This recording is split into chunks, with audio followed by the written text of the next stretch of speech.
Well, welcome back to CoffeeCraft. It's Auntie Sarah, Auntie Christine. And today we took a little stroll through the Joann's that's near my house, and we took a look at all of the different kits.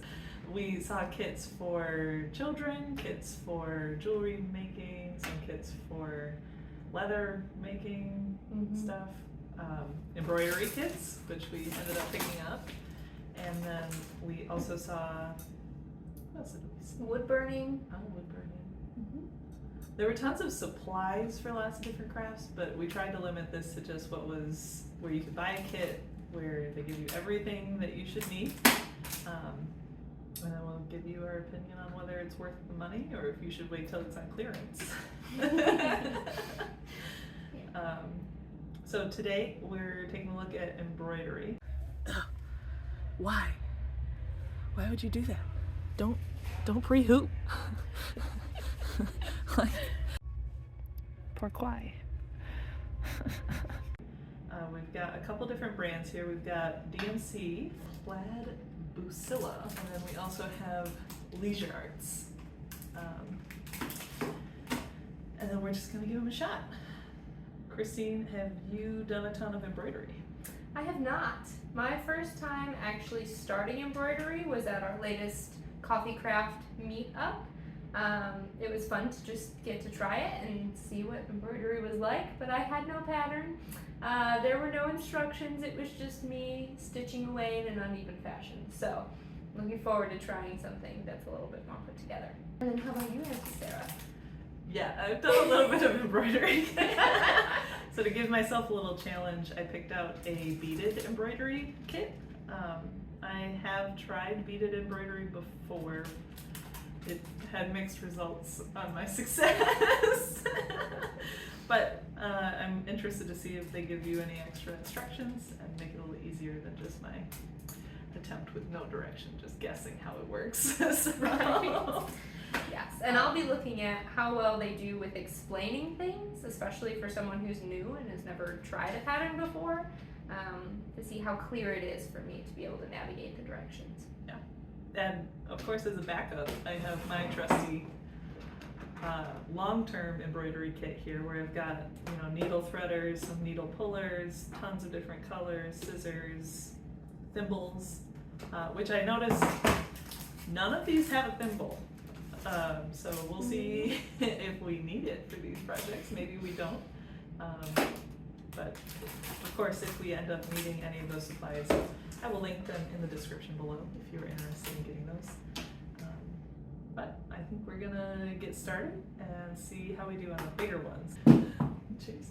Cheers to embroidery. I don't know why I always want to say and beyond. Something like that. Oh yeah. Well, let's take a little comparison here between our kits here. So mine has labeled each stitch with the type of stitch and the color by the shape and the darkness of the marking, but the colors are all just listed as yellow, pink, aqua, yellow, dark blue, and then you just have to know what color they mean. Whereas DMC, in general, I really love DMC's floss to begin with, and you'll notice you get a lot less compared to me, but I'd argue you probably get higher quality floss compared to me. You can even just see how shiny this is compared to mine. This might actually have some silk threads in it. So, but they label 1 through 10, and then they also label 1 through 10, and they label the type of floss that you use, so you could go out and buy this exact floss from that Joann section of all the floss. That is so nice. I also like that they abbreviate, I don't know how yours does it, but they abbreviate stitch type as the letter, and then you have the number, so I know That's nice. what stitch type I'm doing and what color as I look at the pattern. Yeah, I just get symbols. So I would say, like, for a beginner, I would argue DMC is a really great beginner kit because of how clear they make everything. Yeah. But you can kind of tell already this one was a cheaper price. And honestly, everything is however you want to do it. If you're really particular about how you do things, having something very clear is very helpful. But if you're more artsy and you're okay with going with the flow, maybe that's not that important to you. I do notice this one says beginner. Oh yeah. Uh-huh. Mhm. Okay. Well, and there are only 5 stitches that they're going to let me Okay. do. And they're not terribly difficult stitches. Like, I like the way that it's labeled and clear, but as far as I can tell, there's no like instructions like recommending what stuff to do first. Is that common with embroidery kits? This one tells me what to do first. In like the instructions, they just say embroider following the design chart. Okay. So And maybe here, they don't suggest in this one which one to start with. In a different one I started with that, the deer, they did tell me to start with the black outline initially. Sure.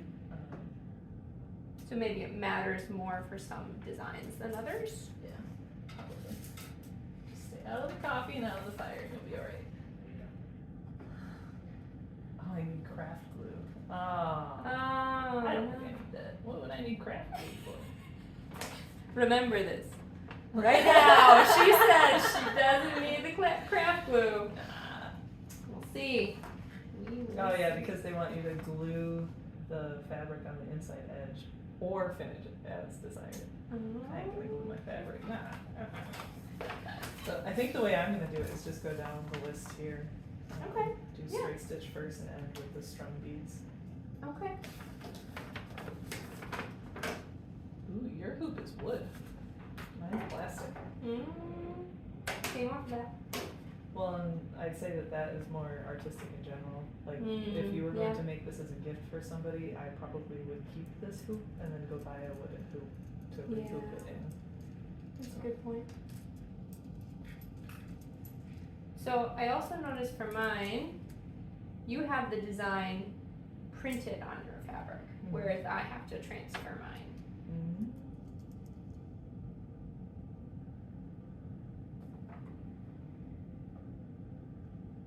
Yeah. Is it a light enough fabric that you can just put it right over? I think so. But they That's don't even give you a pen to trace with. nope. Sure don't.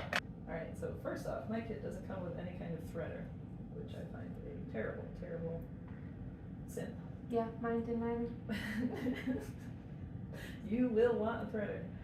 The worst part about hand sewing in general is threading your needle.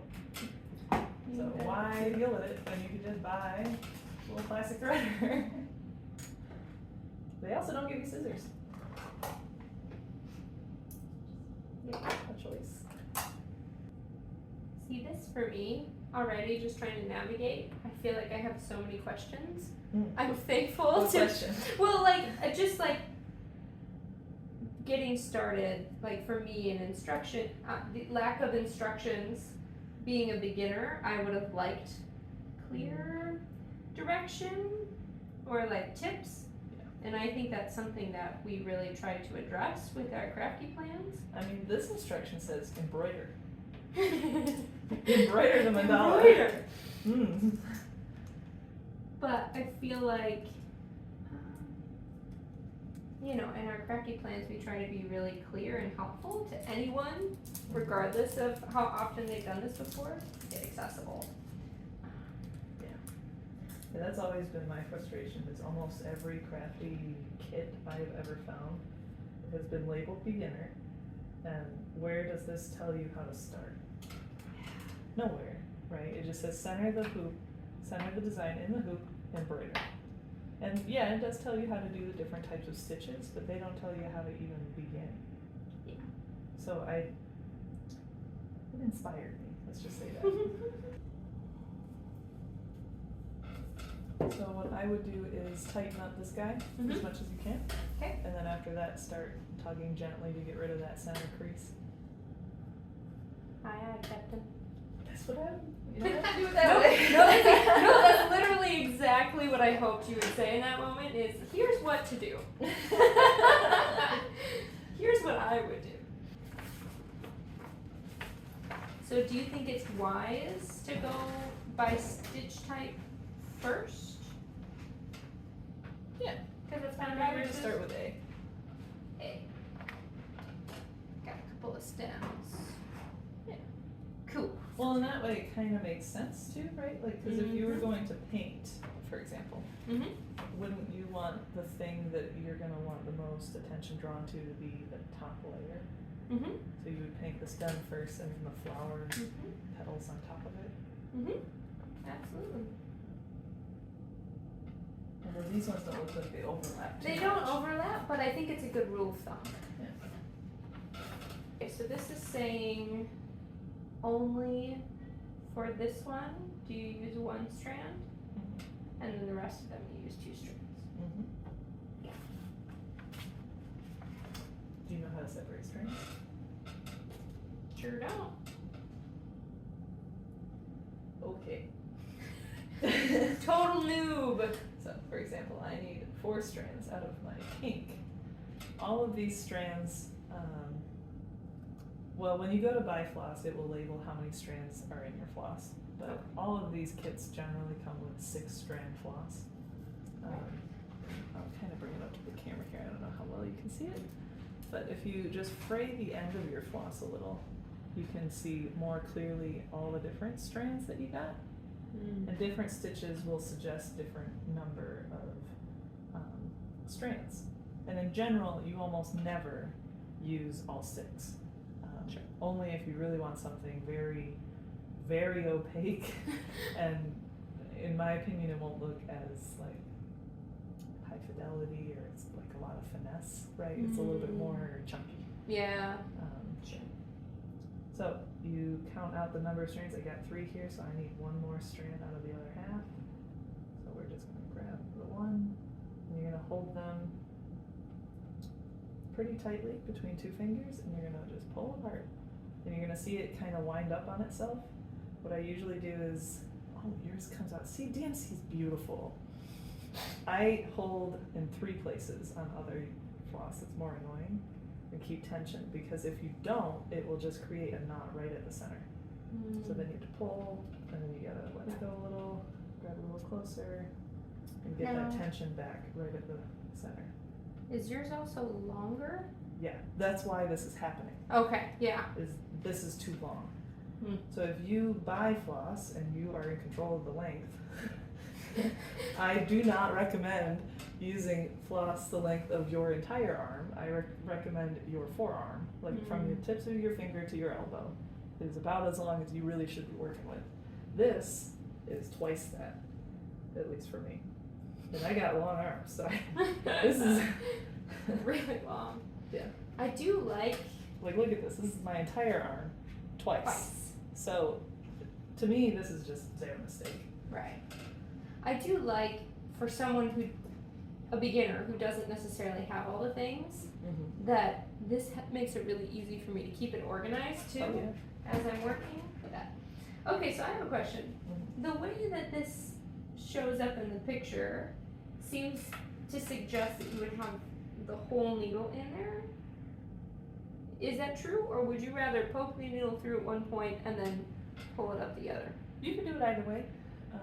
I usually go all the way through and come back. Yeah. But that's mostly because of how tight I usually keep my fabric. It's not very easy to get through. That's kind of what my experience was so far. Is I tried and I'm like, I'm not sure about this. That ain't happening. I keep reminding myself that this is a chance to learn. That this is actually not something I intend to give anyone yet. It's practice. It's just practice, and I really enjoy that aspect of it. There's less pressure on myself, and I tend to be the type of crafter who only crafts when I have a specific gift idea in mind. And then I put a lot of pressure on myself to have it be as nice as possible. My first try ever at making this thing, and it needs to be perfect. Yes! Right? It's like, why do I do that to Trap. myself? Right? So I'm really enjoying just the opportunity to try something new and give myself the space to fail so that I can do better next time. Yeah. Anytime I tried sewing before, I never knew how to use the sewing machine. I always made some kind of terrible mistake. I hated the experience, which I thought was frustrating because I had watched my mom make pretty much every Halloween costume I ever wore. Yeah. So I didn't understand why I didn't inherit sewing.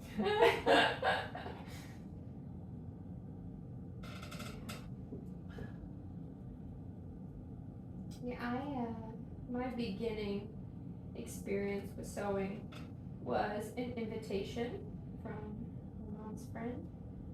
Kind of just, I don't even remember how it started because I was pretty young, so I don't know if she just invited me to try it or if I had seen her and said that I wanted to try. But my first thing that I tried to sew is we got a pattern and made a dress for a Girl Scout daddy-daughter dance. Oh my goodness. Yeah, it was not like a small sewing project. No. No, it was like all out. And then that went well, and I had fun with that. So the next thing I decided to sew was a Civil War reenactment ball gown. What? Here's the thing, I never would have been able to do that if she hadn't been essentially working me through the whole thing. Like she had a very good balance of like having me at the machine, but sitting with me the whole time and That's ambitious. Jeez, for real.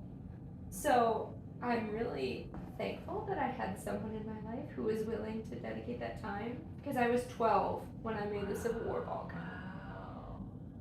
Wow. Crazy.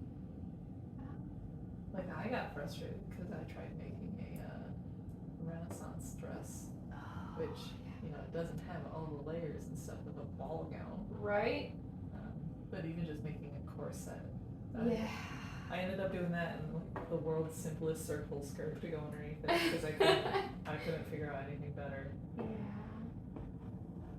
But my issue is I was always under a time crunch. I always assumed I could get it done way faster than I could with no experience. But like, how could I know how long it would take unless I had experience? Had experience, right? Yeah. So Exactly. I was always frustrated with my lack of ability at something I'd never done before, which the confidence of a teenager is always surprising to me. Yeah, right? They hadn't failed before, why would we start now? Yeah. Well, and that's, I think that's what makes community so important. Like, if you had someone to be able to speak that experience into you or that you felt like you could share that with, I think you probably would have really enjoyed that process of learning or had a better chance of enjoying it.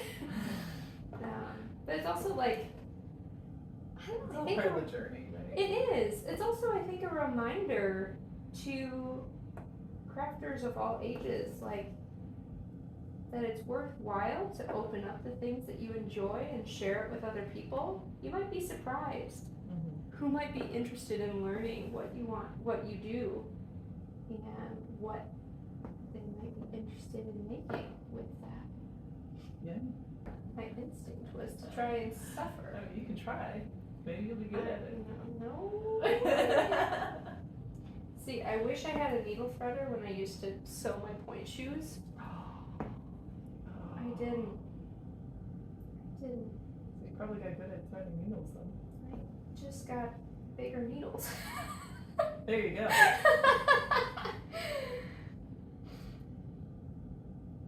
And probably some seasoned sewers would be like, "What are you doing, man?"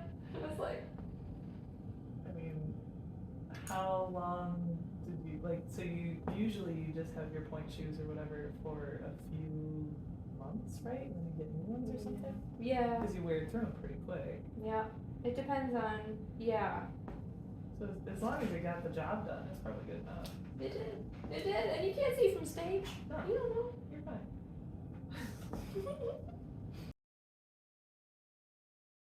Well, that's about as much time as we had together to work on the kits. I think for now this is where we're going to pause, and I'll make another video showing a bit of a time lapse of me actually getting some beading work done on the mandala. And in the next video we'll go over exactly how long it really took us to complete the kits and what our final opinions of the kits are. So look forward to another video.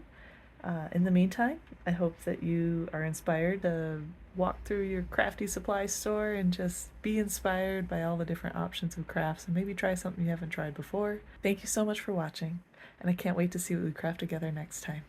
Okay, bye-bye.